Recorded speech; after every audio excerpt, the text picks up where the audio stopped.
तो वाणी मधुर होवी जरूरी है। ऐसी वाणी बोलिए कि मन का आपा होए, औरन को शीतल करे आपू शीतल होए। वाणी केवी કે બધાને શીતલતા પ્રદાન કરે, આપણા આસપાસના કોઈ હોય બધાને પ્રસન્ન કરે એવી વાણી આપણી હોવી જોઈએ. અને ચોથું, યથાશક્તિ સો અન્ન, આપણી જેવી ક્ષમતા જેવી શક્તિ એવું અન્ન આપણે પ્રદાન કરવું. એક વૈષ્ણવ હતી તુલસા, અને એના ઘરે એક વૈષ્ણવ આવ્યા, અને વૈષ્ણવ આવ્યા તો એને સખડી મહાપ્રસાદની પાતળ ઠાકોરજી પછી વૈષ્ણવ માટે કરી. સખડી મહાપ્રસાદની તૈયારી બધી કરી રાખી. એ વૈષ્ણવ જ્યારે આવ્યા ત્યારે કીધું કે આપ મહાપ્રસાદ અહીંયા જ લેજો, મેં આપની પાતલ કરી દીધી છે. વૈષ્ણવે કીધું કે ના, હું તો મારા ઘરે જઈને પ્રસાદ લઈશ.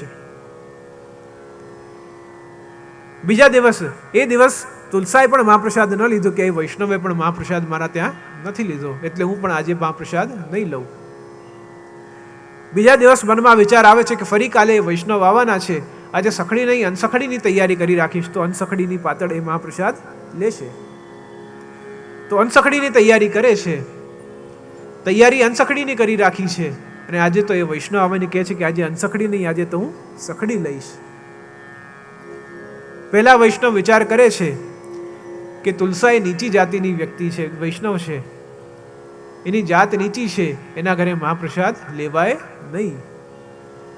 રાત્રિના સ્વપ્નમાં શ્રી ઠાકોરજી આજ્ઞા કરે છે કે તે મહાપ્રસાદનું અનાદર કર્યું છે, તું કાલે જજે અને સખડી મહાપ્રસાદ જે તૈયાર કર્યું હોય એ મહાપ્રસાદ ગ્રહણ કરજે.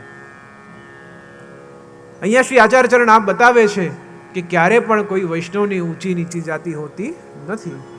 વૈષ્ણવ એ વૈષ્ણવ હોય છે, અને એની વૈષ્ણવતા જોઈને જ્યારે આપણે કોઈના ઘરે જઈએ છીએ ત્યારે યથાશક્તિ તો અન્ન, જેમ તૈયારી, જેમ અન્ન, જેમ મહાપ્રસાદી લેવડાવે એમ આપણે લેવું જોઈએ.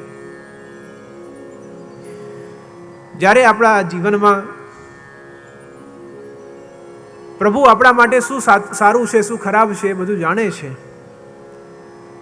અને એટલા જ માટે જેમ ગીતાજીમાં ભગવાન અર્જુનને ઉપદેશ આપે છે, એ ઉપદેશ કેવલ અર્જુન માટે નથી, એ બધા માટે છે.